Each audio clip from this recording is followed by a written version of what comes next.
Estimados oyentes y queridos hermanos en la fe, y cada una de las personas que por la misericordia de Dios puedan tener acceso a escuchar esta reflexión.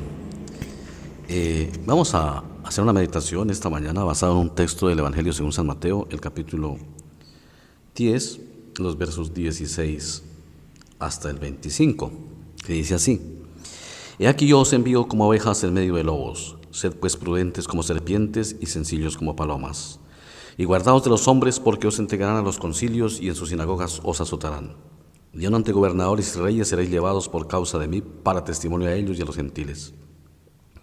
Mas cuando os entreguen, no os preocupéis por cómo o qué hablaréis, porque en aquella hora os será dado lo que habéis de hablar. Porque no sois vosotros los que habláis, sino el Espíritu de vuestro Padre que habla en vosotros. El hermano entregará muerte al hermano, y el padre al hijo, y los hijos se levantarán contra los padres y los harán morir. Y seréis aborrecidos de todos por causa de mi nombre, mas el que persevere hasta el fin, éste será salvo. Cuando os persigan en esta ciudad, huid a la otra. Porque de cierto os digo que no acabaréis de recorrer todas las ciudades de Israel antes que venga el Hijo del Hombre. El discípulo no es más que su maestro, ni el siervo más que su señor.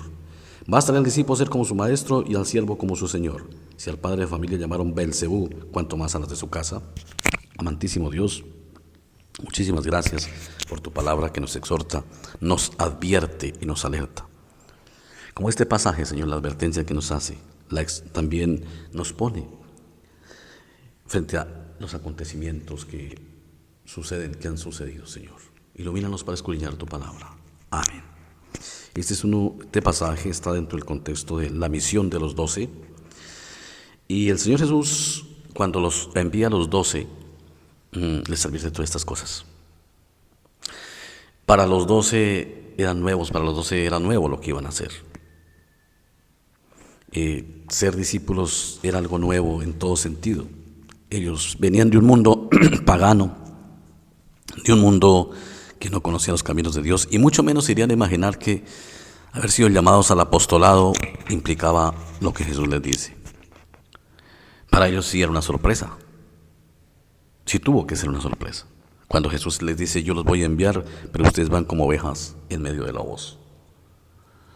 Pero con todo y que fue una sorpresa, como han sido legítimamente llamados, no retrocedieron. Asumieron el reto con el poder del Espíritu Santo y se fueron al terreno. Hoy, casi 2000 años después, para nosotros eso ya no debe ser una sorpresa.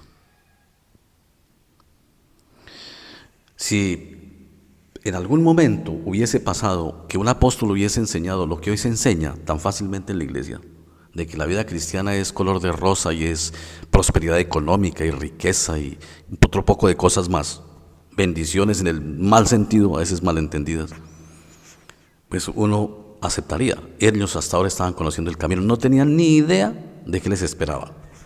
Y si hubieran enseñado cosas, pues estaban conociendo. Ellos no hicieron eso. El Señor los instruyó, los formó, no dio espacio para que empezaran ellos a maquinar cosas que no eran y enseñar doctrinas que no eran. Los formó, les cambió la mente, la mentalidad y las perspectivas de la vida. Pero hoy, 2000 años, después de que la iglesia ha atravesado por una historia de 2000 años, que tenemos las escrituras compiladas desde hace muchos siglos, seguir enseñando cosas ya es simplemente dejarse guiar por el enemigo. Aquí Dios advierte a los cristianos la vida que espera, todo lo que está sucediendo. El 22 le dice: seréis aborrecidos de todos por causa de mi nombre, mas el que persevere hasta el fin, ese será salvo. No puede uno decir lo que no es, ni venir aquí a fungir de profeta, porque no se trata de eso. Sin embargo, el Señor Jesucristo nos ha dicho que aprendamos a leer los tiempos. Y estos tiempos se están formando. El contexto en el que vivimos da a entender de que la iglesia va camino a una persecución, o intelectual o física. Porque quienes leen las noticias, leen las revistas, leen los periódicos y otro tipo de literatura saben que los tiempos se están poniendo difíciles para la vida cristiana, porque el mundo está peleando por lo suyo. Y puede llegar pronto o tarde algún tipo de persecución a la iglesia cristiana. De hecho, ya está disimulada bajo argumentos de protección. Lo que hay es una persecución disimulada. Pero esto puede ir más allá. La pregunta es, ¿qué vamos a hacer cuando eso pase?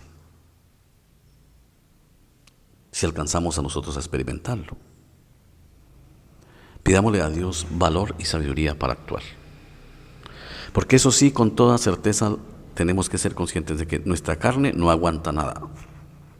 La presión, nuestra propia carne, por pura voluntad nuestra y por pura fuerza nuestras, como dicen los mexicanos, nos rajamos pronto.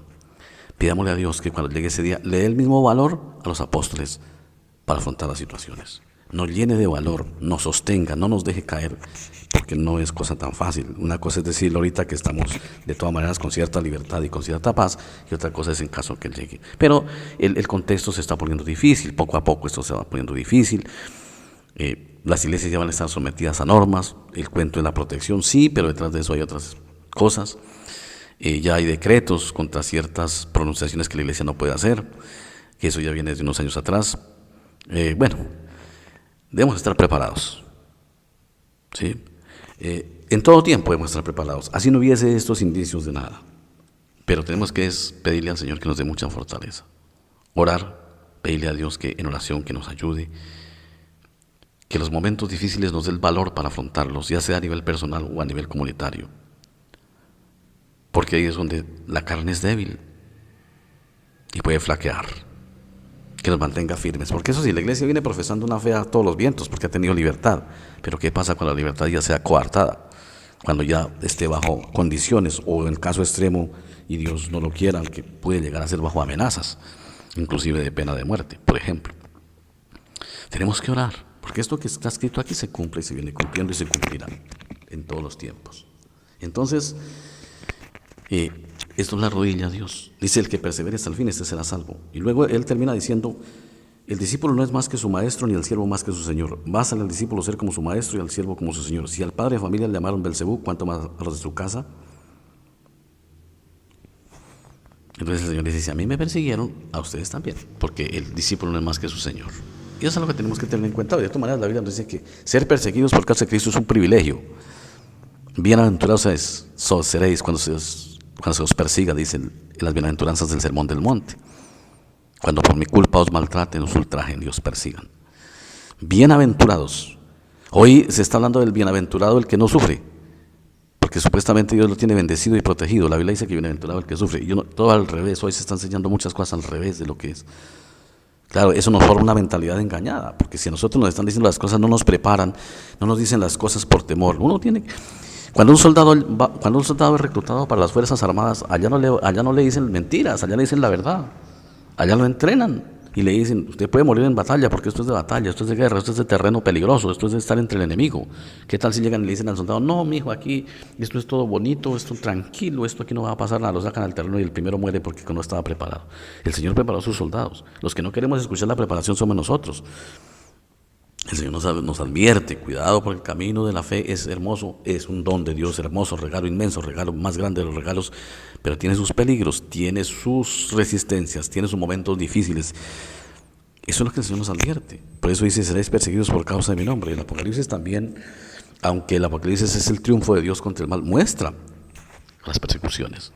Y la iglesia las ha sufrido, de manera que hoy decir, después de 2000 años de experiencia, de que el Señor nos ha mostrado cosas a través de persecuciones, cómo la iglesia ha sido perseguida en todos los tiempos, fuertemente perseguida, cómo muchos cristianos han caído muertos, asesinados y cruelmente torturados por causa del Evangelio. Y decir hoy otra cosa me parece una irresponsabilidad. Nosotros tenemos que ser honestos y decir las cosas que no gustan. Tal vez estos temas no gustan que se toquen en la iglesia, que hoy gustaría que se toque todo lo que es bonito, todo lo que es emocionante, todo lo que atrae multitudes. Pues no fuimos llamados a eso. Nosotros fuimos llamados a predicar el mensaje de la cruz, y esto tiene que ver y mucho con el mensaje de la cruz. ¿A que no nos causa emoción? Pues es que el Evangelio no viene para causar emociones. Cuando el Señor Jesucristo nos estaba salvando, eso no estaba lleno de emociones, estaba lleno de dolor. Por eso la cruz es el símbolo del sufrimiento del cristiano. Entonces, hermanos, preparémonos, oremos mucho para que Dios nos dé fortaleza, para que no vayamos a apostatar de la fe o a renegar de Cristo cuando nos veamos frente a situaciones terribles, si eso llegase a pasar. Si no llega a pasar, pues Dios es el que sabe, y gloria a Dios si no pasa, y gloria a Dios si pasa, la verdad. Tenemos que aprender a decir gloria a Dios en las buenas y en las malas, porque es que eso en las buenas es fácil decirlo. Como dijo Job, pues bueno, Dios quitó, sea el nombre de Jehová bendito. Oremos. Amado Dios, muchas gracias por tu misericordia. Gracias por tu amor, y quiero orar por los hermanos, elevar esta palabra de oración por cada hermano en la fe, porque hay muchos hermanos padeciendo enfermedades, pasando momentos difíciles, hambres, necesidades, angustias, dolores, de todo tipo de cosas que llegan a la vida humana por causa del pecado. Y te pido, Señor, que tú seas el propicio para cada una de las situaciones que mis hermanos estén viviendo. Los que están enfermos, que tu Dios extienda su mano y los sanes. Los que no tienen pan, que tú les proveas. Que los guardes en cada uno en su condición, en su situación. Y sobre todo que les dé valor y fortaleza en la fe para afrontar los retos de la vida de la fe, oh Dios. Guarda las familias de cada uno de mis hermanos en la fe, aquí en la iglesia de Manuel, y de cada uno de los hermanos en la fe en Colombia, en este municipio y en general en el mundo entero. Por Cristo Jesús. Amén.